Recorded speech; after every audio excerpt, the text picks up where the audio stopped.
la puerta del salón, y entonces el puñal en la mano, la luz de los ventanales, el alto respaldo de un sillón de terciopelo verde, la cabeza del hombre en el sillón leyendo una novela. Continuidad de los Parques es un cuento de Julio Cortázar que logra manejar una narrativa metaléptica.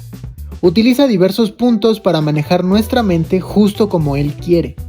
El argumento es sencillo. Un hombre lee una novela en donde dos amantes tienen planeado eliminar al esposo principal, pero, para el final del relato, Cortázar nos hace creer que el amante llega con el puñal al mismo sillón en donde el hombre está leyendo la novela. Hay dos universos en la historia, de otra manera llamados diégesis.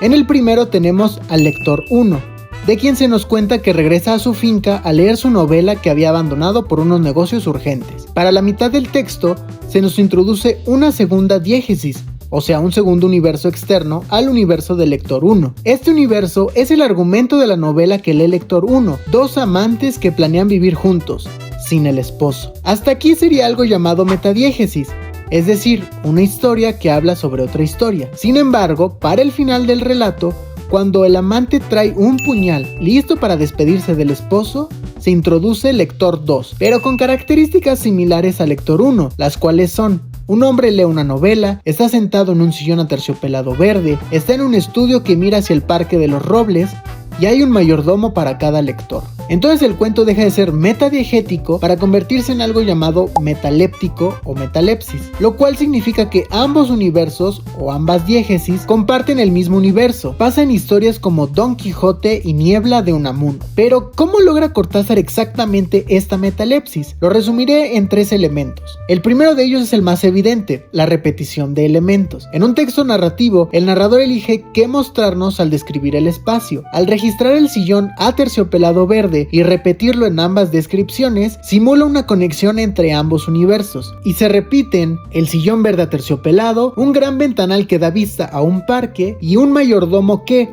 a pesar de que se nos hace énfasis de que ya no está, nos habla de que sí existe. A esto Pimentel lo nombra espacio narrativo. El segundo de ellos me parece más interesante, pues Cortázar utiliza unas palabras que nos hacen remitir al tiempo del relato. Lector 1 comienza a leer en la tarde. Después el narrador nos describe un atardecer bajo los robles que se ven en las ventanas, o sea, ya pasó tiempo. Cuando termina el primer párrafo y ya estamos en el segundo universo, el de la novela, se nos dice que ya empezaba a anochecer.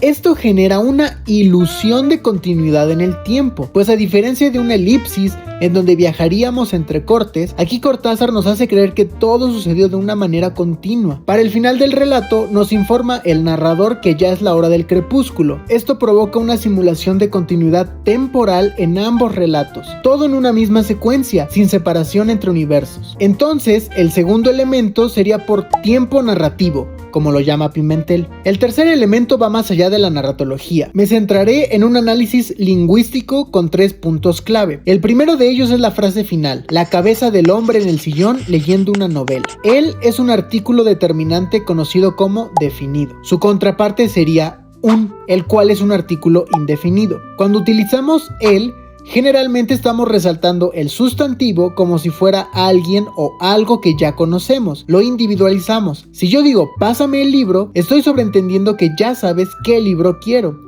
En cambio, si digo pásame un libro, estoy abriendo la posibilidad de que me pases cualquiera. Tomando esa idea, cuando el narrador nos explica que encontró a alguien leyendo en un sillón, nos dice que es la cabeza de el hombre leyendo una novela. Así que está dando por entendido que ya conocemos a ese hombre que lee la novela. Si acaso utilizara la cabeza de un hombre leyendo una novela, haría que el hombre que lee fuera indefinido y podría ser cualquiera, perdiendo así la ilusión de conexión en ambos universos. Sin embargo, siguiendo esta lógica y con la misma frase, la cabeza del hombre leyendo una novela, encontramos el artículo indefinido una, antes del sustantivo novela. ¿Pero por qué? Aquí el narrador deja de definir qué novela está leyendo este supuesto nuevo lector, porque así fusiona ambos universos. Es la novela la que hizo el puente de conexión. Así que Cortázar juega con nosotros haciendo que nos centremos en el lector y no en la novela, y así él logra decidir qué quiere que nos imaginemos nosotros. El segundo punto es el uso de verbos en el último párrafo. Desde que se nos dice los perros no debían ladrar y no ladraron, el mayordomo no estaría a esa hora y no estaba, nos empieza a acostumbrar a un ritmo. El cuento sigue con: subió los 3 peldaños y entró. Y aquí el ritmo comienza a acelerarse. Le llegaban las palabras de su mujer y comienza a describir cómo debería de ser dicho cuarto. Pero aquí llegaban es el último verbo utilizado, lo cual hace que el ritmo se acelere bastante, pues lo único que restará en la narración será la descripción de la habitación sin verbos. ¿Para qué?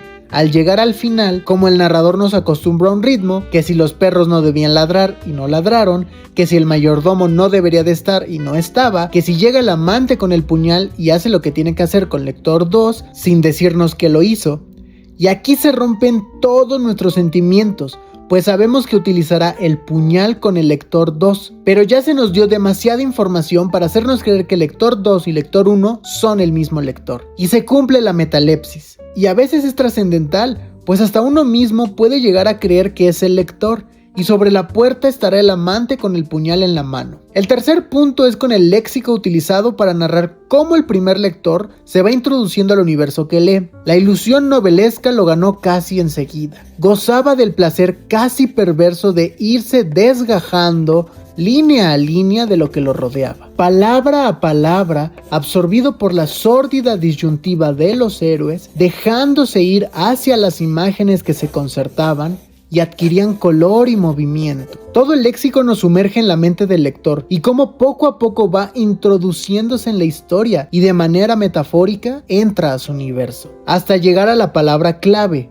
fue testigo. Con esta afirmación, el narrador nos dice, indirectamente, que dejó de leer y ya está dentro del segundo universo. Así que nosotros, lectores, comprendemos y hacemos la ilusión de una conexión entre dos diégesis, entre dos universos. Con todos estos detalles sutiles y explícitos también, Cortázar logra una genialidad narrativa. Juega con nuestra mente, nos dice qué pensar y qué suponer que sucederá y se divierte, solo como los grandes se divirtieron, con las metalepsis.